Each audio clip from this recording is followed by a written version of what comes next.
안녕하십니까. 사회복지학을 담당하는 고병갑입니다.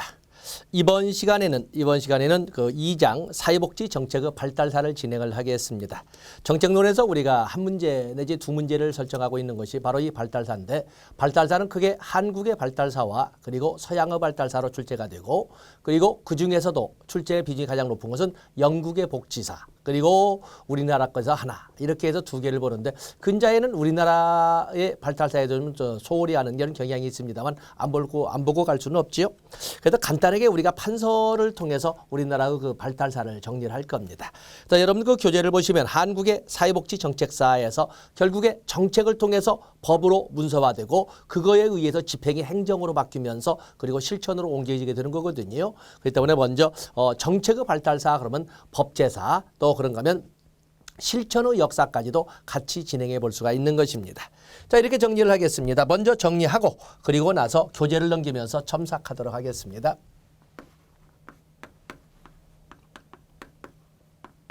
자, 한국의 복지사에 대해서 다양한 것을 통해서 우리가 역사를 아는 것은 유물을 통해서도 알고 또 옛날 얘기라는 유사를 통해서도 알지만 또 그런 건 많은 또 기록물을 통해서도 알 수 있는 거거든요. 또 우리가 그래서 보면은 유물이나 유사 이런 것보다는 우리는 기록을 통해서 본다면 고대 국가에 대한 그 기록을 통해서 우리의 복지사를 추정해 봅니다. 그래서 고대 국가에 대해서 그리 많지는 않지만 많은 기록이 남아 있습니다. 그중에 우리가 시험용으로 가져갈 것은 단어 3개로 설명을 하겠습니다. 첫 번째, 사실은 제일 뒤에 나와야 되는데 필수적인 구빈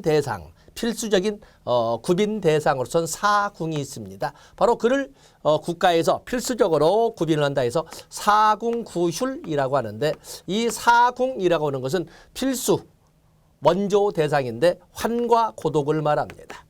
환과 고독을 설명하지요. 환이라고 하는 것은 호래비, 물론 이제 노동 능력이 상실된 호래비지요. 다음에 과부, 다음에 고아, 그리고 독거노인, 부양 의무자가 없는 이런 독거노인으로 이렇게 설명할 수가 있습니다. 사궁구휼을 꼭 기억해 주시고, 또 그런가 하면은 우리는 창제를 볼 수가 있습니다. 창제, 한자를 쓰지 않습니다만 창이라고 하는 것은 창고를 말합니다. 창제라고 하는 것은 삼국 공통의 병농 공용의 구빈 시스템이라고 이렇게 제가 문제를 달았습니다.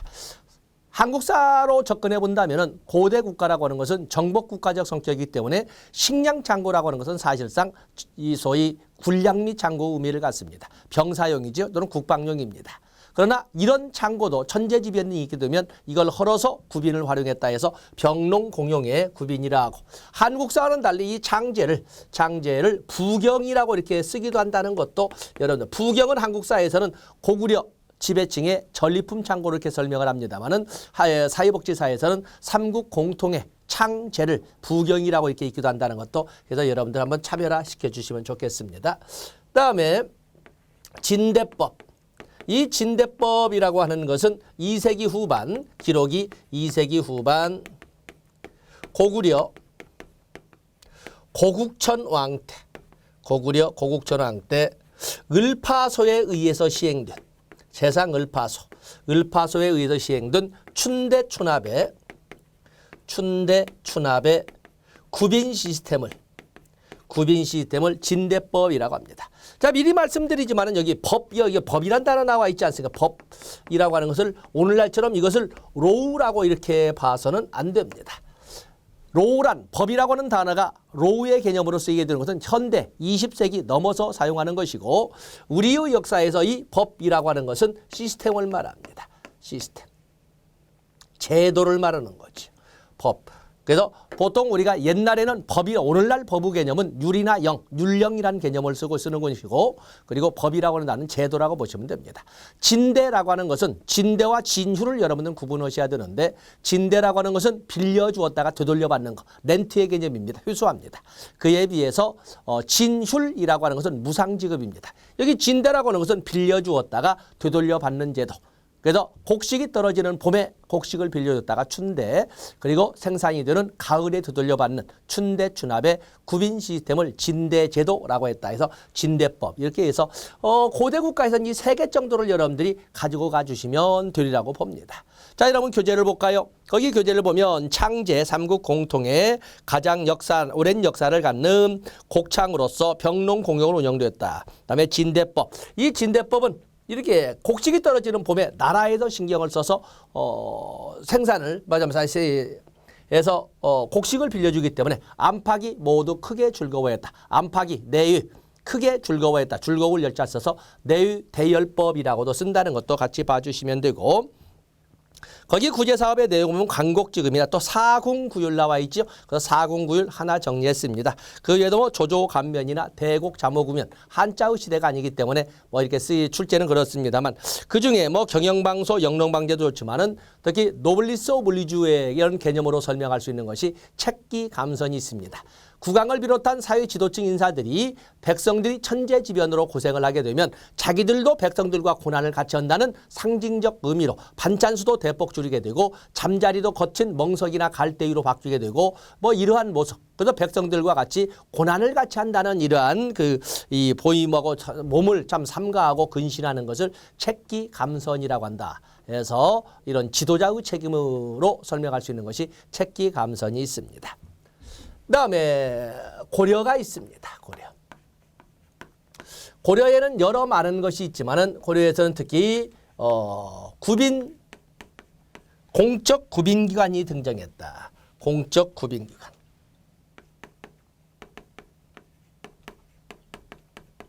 공적 구빈기관이 등장했다. 대부시. 이 말은 무슨 말이냐면 고려시대에 처음으로 구빈이나 복지에 관련 업무를 담당하는 독립부서가 등장했다라고 설명할 수가 있는데 대부시라고 합니다. 대부시. 또 그러면 고려시대에 처음으로 고려시대의 구빈정책의 제도화,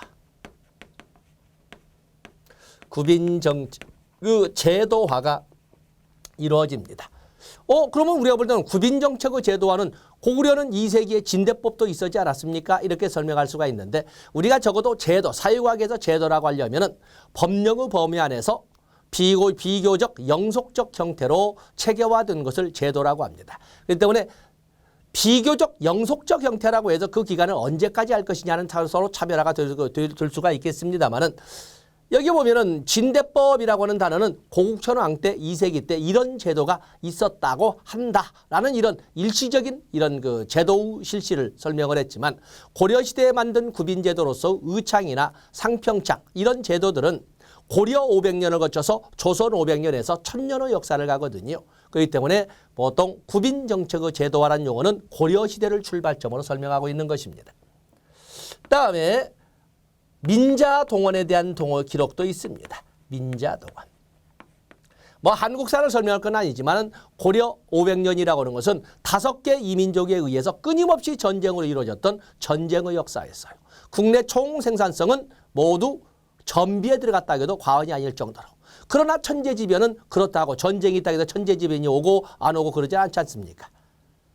그런 과정에서 구빈을 위한 재원을 마련할 수 없는 거예요.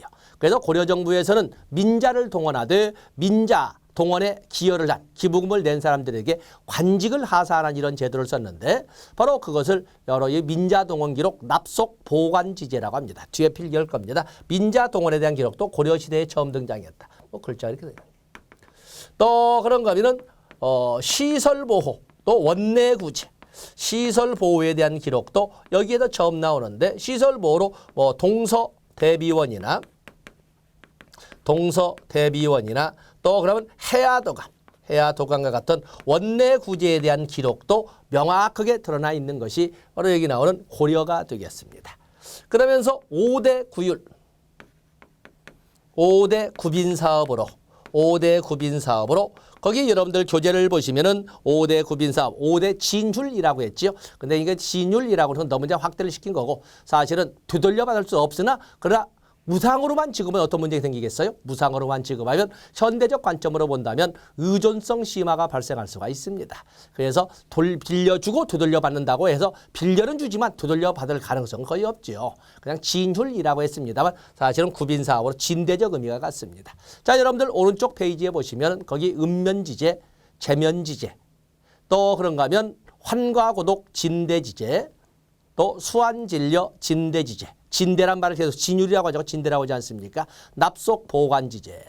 읍면지제라고 하는 것은 읍면지제는 국가의 행사가 있을 때. 자, 써볼까요? 좁지만은 읍면지제라고 하는 것은 읍면지제는 국가의 경사가 있을 때 세금 등을 감면해 주는 제도를 읍면지제라고 합니다. 국가에 뭐 왕자가 태어났다든지 아니면 환갑이 있었다든지 아니면 뭐 오랜 그 와병 생활이 마감됐다든지 뭐 이럴 때 해서 세금 등을 감면해 주는 제도를 읍면지제라 하고, 제면지제라고 하는 것은 국가의 천재지변 등이 있을 때 이때도 역시 어떤 재난이 있을 적에 이때 세금을 감면해 주거나 또는 경영방수해서 죄인을 사면하거나 풀어주는 이런 것을 제면지제라고 합니다. 또 그런가 하면 환과고독 진대지제. 환과고독은 앞에 들어봤죠? 환과고독 진대지제라고 하는 것은 환과고독 진대지제는 환과고독은 사회 고대국가 같으면 바로 사궁구유를 말하고 있는 거죠. 사궁구휴를 말하고 있는 겁니다. 그래서 예로부터 국가에서 필수적인 지원 대상으로 선정되어 있는 이 환과고독에 대해서 생필품을 빌려주고 되돌려받는 이런 제도를 환과고독 진대지제라 하고, 또 그러면 수환진려 진대지제가 있습니다. 수환진려 진대지제, 이것은 우리나라의 기후환경이 불확실한, 하물며 슈퍼컴퓨터를 사용하는 오늘날도 정확히 맞추지 못하지 않습니까?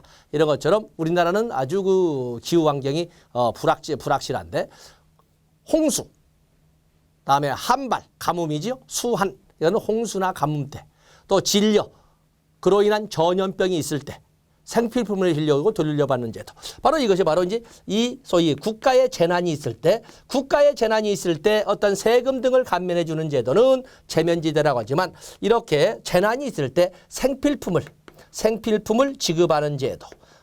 되돌려받는다고 진대라고 쓰겠지만 되돌려받을 수 있는 가능성은 거의 없는 거지요. 바로 이렇게 생필품을 지급하는 제도도 있고, 또 그러면 납속보관지제가 있습니다.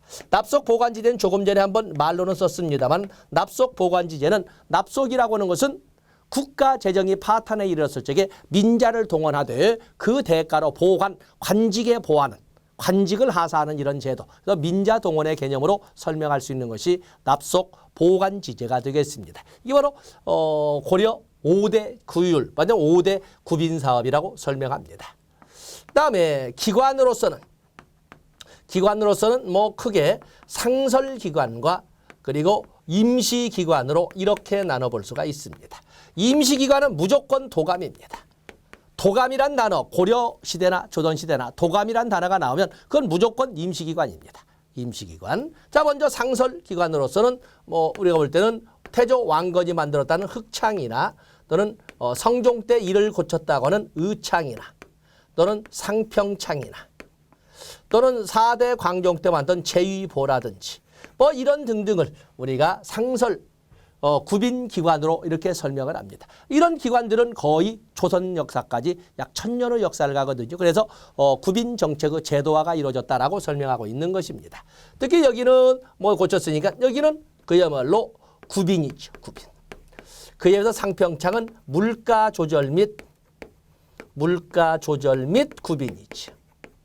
구빈의 의미를 같이 갖습니다. 나중에 고려의 재정이 극한에 이르렀던 고려 후기에 가서는 구빈의 의미를 같이 가지고 있는 의창과 상평창을 합쳐서 하나의 기관으로 바꾸게 되는데 그것을 유비창이라고 합니다. 여러분 그 교규를 보시면 그 유비창 7번에 나와 있지요. 그래서 의창과 상평창을 합쳐서 운영한 구조조정의 표현을 유비창이라고 한다. 보시고.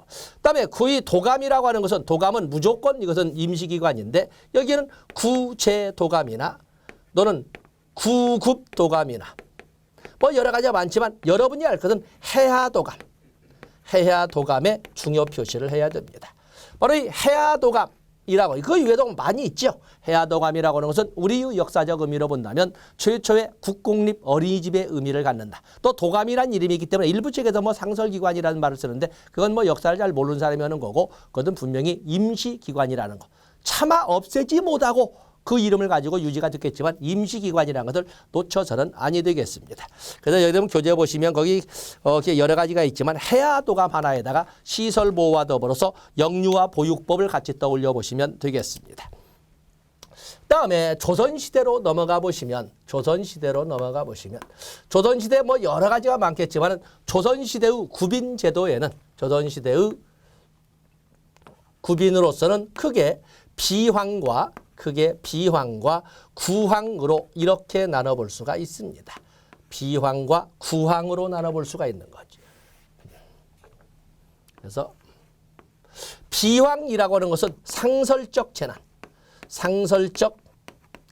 재난에 대비한 이런 시스템을 구빈해서 비황이라고 하는 것이고 구황이라고 하는 것은 돌발적 재난에 대비한 이러한 국가 시스템을 구황이라고 합니다.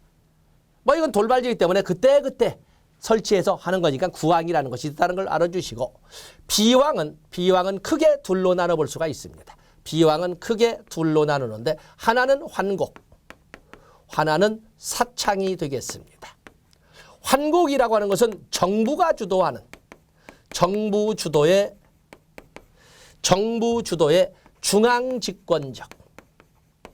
중앙집권적 구빈이라고 이렇게 설명할 수가 있습니다. 환곡이라고 하는 것은 정부가 주도하는 중앙집권적 구빈의 의미로 설명할 수가 있는데 바로 고려시대부터 있었던 의창이라든지 또는 상평창 이런 등등이 정부가 주도하는 관 주도의 공공부문이 이끌어가는 이러한 구빈 시스템이 됩니다. 그에 비해서 사창이라고 하는 것은 물론 이것이 공인되는 것은 대원군 때 가서야 공인이 됩니다만 그다음 그 비공식적 유형을 갖춘 공식적 것인 거지요. 여기는 주민주도의 향촌자치적 구빈을 이렇게 사창이라고 부르고 있는 것입니다. 그래서 보통 의창, 상평창, 사창을 일부 책에서 삼창이라고 쓰고 있는데 뭐 그냥 암기하는 방법이라고 생각하시면 됩니다. 이렇게 해서 상설적 재난, 특히 춘궁기와 같은 상설적 재난에 대비한 제도로서는 이렇게 관 주도의 구빈 시스템도 있고 주민 자체적인 구빈 시스템도 있었다. 이렇게 보시면 됩니다. 또 그런가 하면 조선시대에 많은 것이 있지만 참 구황에 대해서는 천재지변 등이 있으면 자식이 버려지고 노부모가 버려지는데 경로요친이 자연스러운 하나의 관습으로 자리 잡은 우리나라에서는 이런 가족 해체를 막기 위해서 이런 어려운 일이 천재지변 등이 있게 되면 관에서 비용을 내어서 경로요친의 분위기도 달릴 겸 노인들의 고단한 삶도 위로할 겸해서 술상도 내리고 식사도 대접하고 뭐 이렇게 하는 거거든요. 그런가 하면은 또 노인들의 사기를 진작시키기 위해서 70세 이상을 대상으로 과거도 실시하고 해서 우리가 보면 심청전에 나오는 그 국왕이 노인들을 모셔다가 식사 대접을 하면서 거기에서 심청이가 말하면 아버지를 찾는 과정이 나오는데 바로 그런 것 행사를 기로 행사라고 합니다. 기로. 그래서 이 기로 같은 것이 돌발적 재난에 그때그때 관에서 주도하는 이런 그 행사가 되겠고 또 그러면 천재지변이 있으면 또 예상치 못했던 천재지변들 옛날에 뭐 어디 서해안에 유조선이 좌초했다든지 아니면 태백산 지역에 뭐 낙산사나 불탈 때 보면은 태백산맥에 불이 났다든지 그 인근에 있는 사람들은 못 살지 않습니까? 이런 돌발적 재난에 세금을 감면해 주거나 이건 견감이라고 합니다. 또 그런가 하면은 돈이 없어서 혼례를 못 치르거나 돈이 없어서 장례를 치르지 못하면 관에서 돈을 대주어서 혼례도 또 장례도 치르게 하는데 그런 것은 고조라고 합니다. 이런 등의 돌발적 재난에 대비한 많은 구빈 시스템. 자, 교재를 좀 잠시 볼까요? 거기 보면은 그 구황에서 거기 보면 시식도 있고 노인보호사업 그 옆에다가 노인보호사업 옆에다가 그 기로 이렇게 적어주시고 거기에다 보면은 조적, 고조, 견감 또 원납 이런 단어들이 나와 있지 않습니까? 그렇게 해서 봐주시면 되겠고 여러분들은 중요한 것이 바로 자율전칙이죠.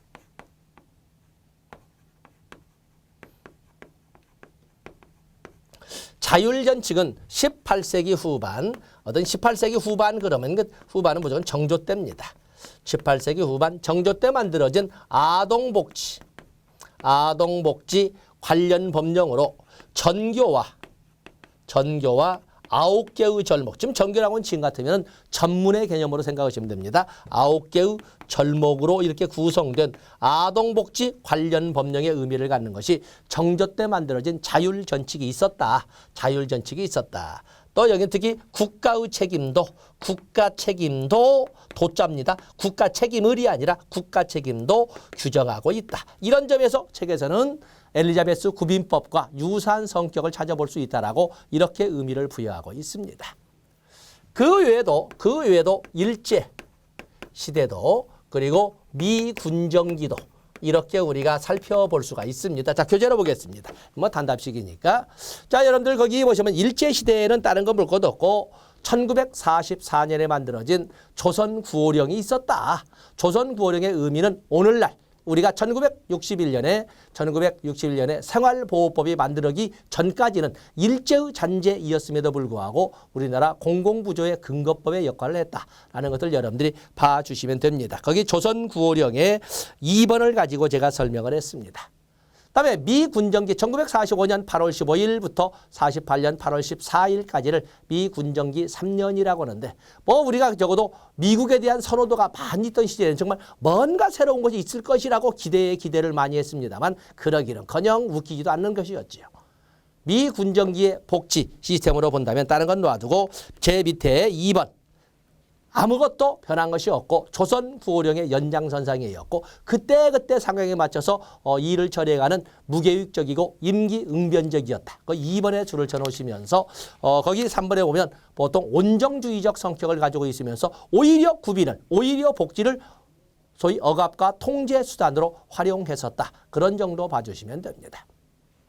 자, 이렇게 해서 우리는 1948년 8월 15일 대한민국 정부가 수립이 되는데 그때부터도 많은 정책이 만들어지지 않았겠습니까? 그래서 한국의 사회복지사의 현대 사회복지사는 역시 48년 8월 15일부터 진행이 되겠습니다. 우리는 시험용으로 접근하다 보니까 시험용으로 접근할 적에 살펴볼 것이 바로 법제사입니다. 자, 잠시 한번 그려보겠습니다.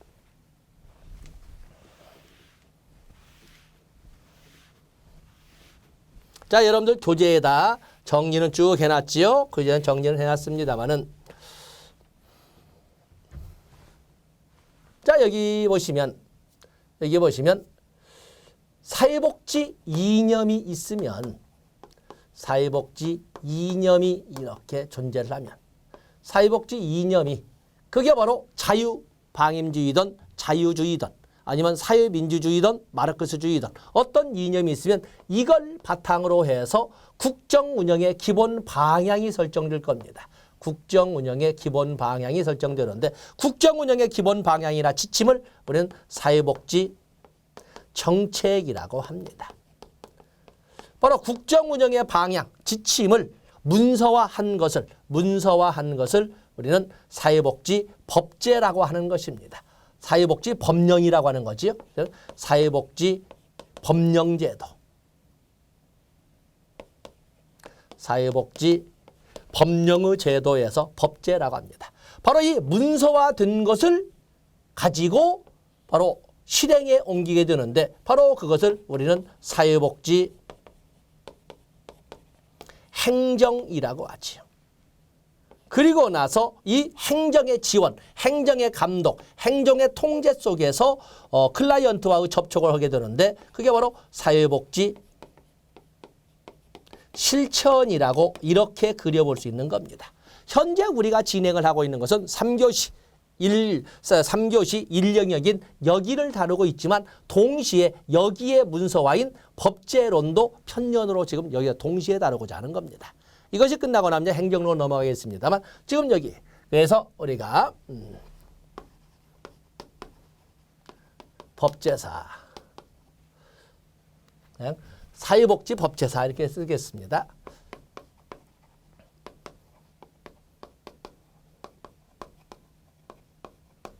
자, 여러분들 이 노트 여기 교재를 보면 1공화국부터 쭉 해서 각 공화국의 특징이 나와 있으면서 오른쪽에 법제사를 정리를 했습니다.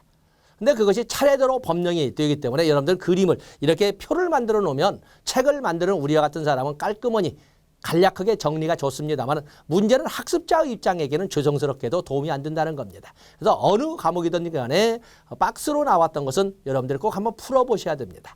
다는 아니지만 적어도 지금 4칸으로 한번 여러분 노트 정리를 할 겁니다. 4칸으로.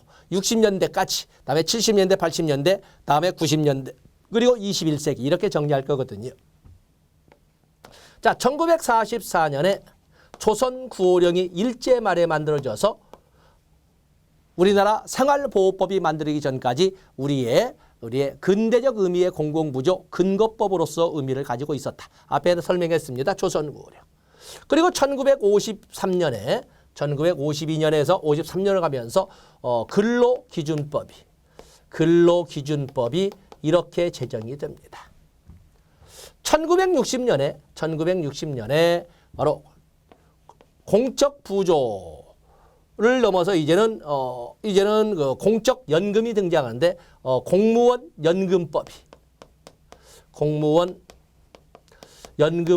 1960년에 만들어지고 1961년에 조선 구호령을 대체한 자생적인 공공부조 근거법으로 바로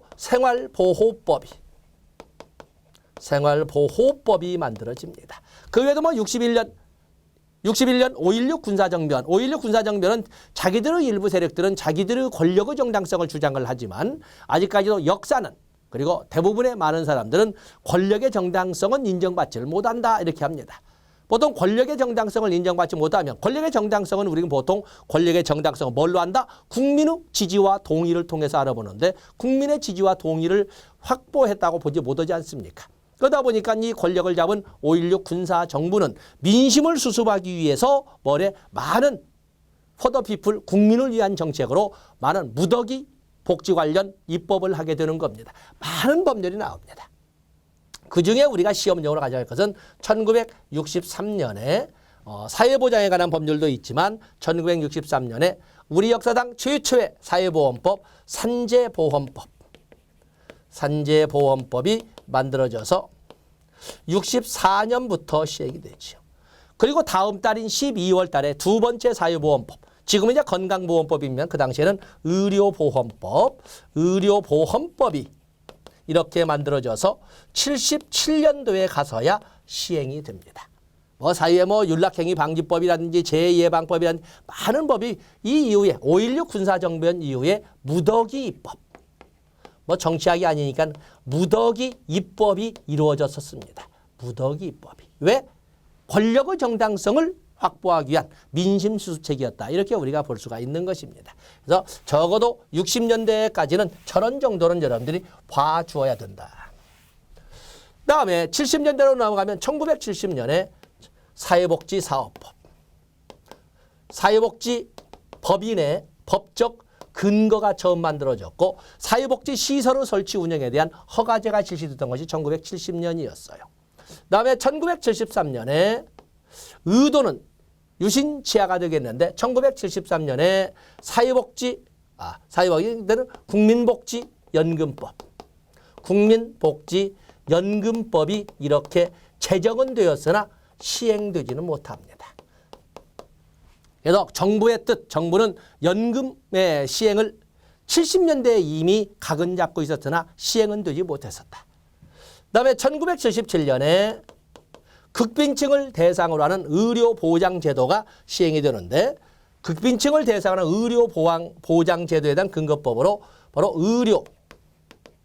의료보호법이 이렇게 만들어집니다.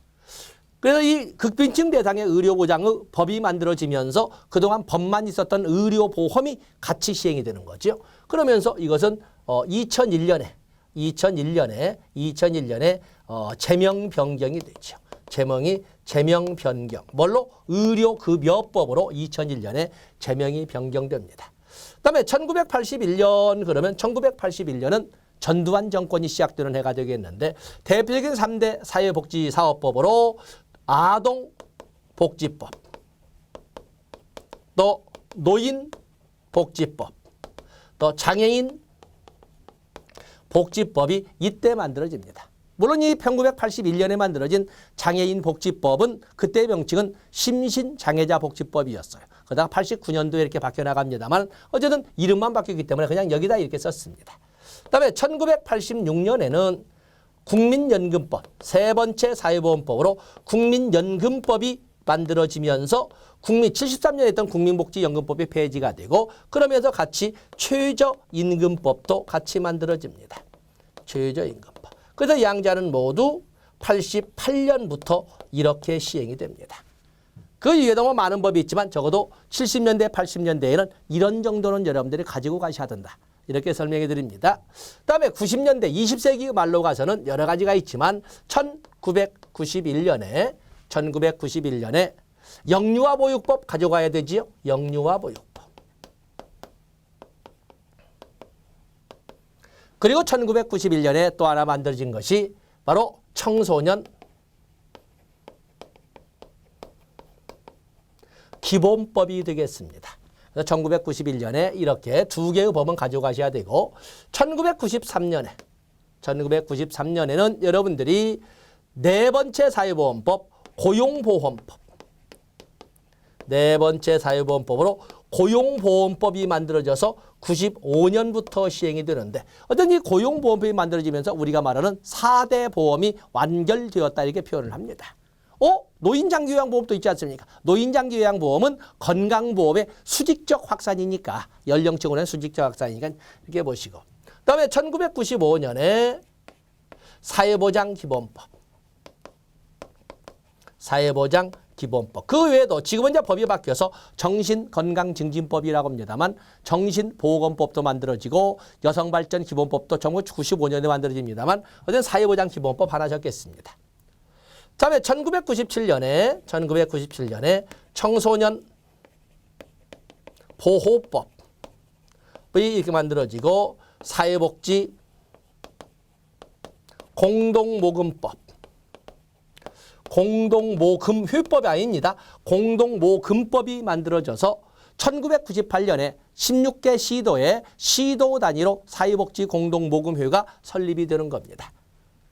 1961년에 만들어져서 약 40년간, 2000년까지 시행되니까 생활보호법이 국민 기초생활 보장법으로 이렇게 바뀌어서 21세기 2000년 10월 1일부터 시행됩니다. 그렇기 때문에 20세기는 생활보호시대, 21세기는 기초생활보장시대라고 하는 겁니다. 그러면서 1999년에 63년에 만들어졌던 두 번째 사회보험법 의료보험법을 국민건강보험법으로 이렇게 만들지요. 국민건강보험법으로 만들면서 역시 21세기부터 시작합니다. 그래서 20세기는 의보시대, 21세기는 건보시대라고 이렇게 표현을 하고 있는 것입니다. 그러면서 97년도에 만들어졌던 사회복지 공동모금법을 사회복지 공동모금회법, 공동모금회법으로 이 회법으로 만들어서 16개 시도 단위로 만든 사회복지 공동모금회를 일원화합니다. 그래서 단일 기구로 해서 사회복지 공동모금회를 중앙에 두고 16개 시도 등 시도 단위의 지회를 설치하는 이런 제도로 바꾸게 되는 것이 바로 1999년에 만든 사회복지 공동모금회법이 되겠어요. 그다음에 21세기로 넘어가게 되면 2001년에 1977년에 만들었던 극빈층 대상의 의료보장제도로서 의료보호법을 오늘날의 법인 의료급여법으로 이렇게 바꾸게 되는 거죠. 또 다른 법도 있지만 2005년에 노무현 정권으로 이렇게 가서 보면 2005년에는 중요한 법이 두 개가 있습니다. 하나는 긴급복지지원법.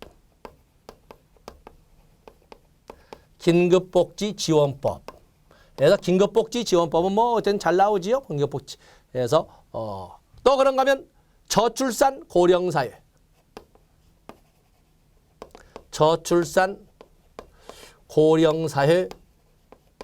기본법이 만들어져서 5년 단위로 저출산 고령사회 기본 대책을 수립 시행하도록 되어 있습니다. 그래서 2006년부터 5년 단위로 계속 저출산 고령사회 기본 대책이 시행 중에 있죠. 2006년부터 2010년까지 시행된 제1차 저출산 고령사회 기본 계획을 우리는 세로맞이 프렌 2010이라고 합니다. 2011년부터 2015년까지 5년 단위로 만들어진 제2차 저출산 고령사회 기본 계획을 세로맞이 프렌 2015라고 합니다. 현재는 2016년부터 2020년까지를 범위로 해서 제3차 저출산 고령사회 기본계획이 수립 시행 중인데 그것은 세로맞이라고 하지 않고 브릿지 프렌 2020이라고 이렇게 부릅니다. 그런 단어 기억해 놓으셨다가 쓰시면 되고 그다음에 2007년에는 다섯 번째 사회보험법이라는 노인 장기요양보험법이 이렇게 만들어지면서 지금은 이제 없어졌습니다만 노인복지법상의 경로연금을 폐지하고 등장한 기초노령연금법을 이렇게 만들어 전부 08년에 다 시행을 합니다. 08년에. 그 외에도 두 개 더 있지요. 모자복지법, 모부자복지법으로 바뀌는 것을 한부모 가족 지원법으로 바꿔서 2008년에 시행한 것도 2007년이고 또 그런가 하면 장애인 차별금지법이라고는 장애인 차별금지 및 권리 구제에 관한 법률도 전부 2007년에 제정이 됩니다. 저도 이 정도 보시고 2008년에는 다문화가족 지원법이 이렇게 만들어지고 2009년에 이거 국민연금과 직영연금 연계가 관한 법률도 있지만 2010년에 많은 장애인 쪽에서 염원했던 장애인 연금법이 이렇게 만들어지지 않습니까? 2011년, 2012년 치매관리법도 나오고 여러 가지가 있으면 좋고 2014년에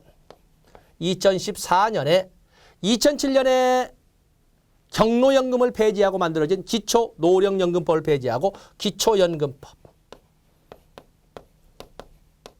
또 그런가 하면은 국민기초생활보장법상에 의료급여는 별도의 법으로 의료급여법이 저희 진작부터 77년부터 있었습니다만은 이제는 주거급여에 대해서 주거급여법이 제정되는 거죠. 그런가 하면 사회보장급여법 본래 명칭은 사회보장급여의 이용 제공 및 수급권자 발굴에 관한 법입니다. 깁니다만 그냥 줄여서 사회보장급여법 2014년에 만들어 시행이 됩니다.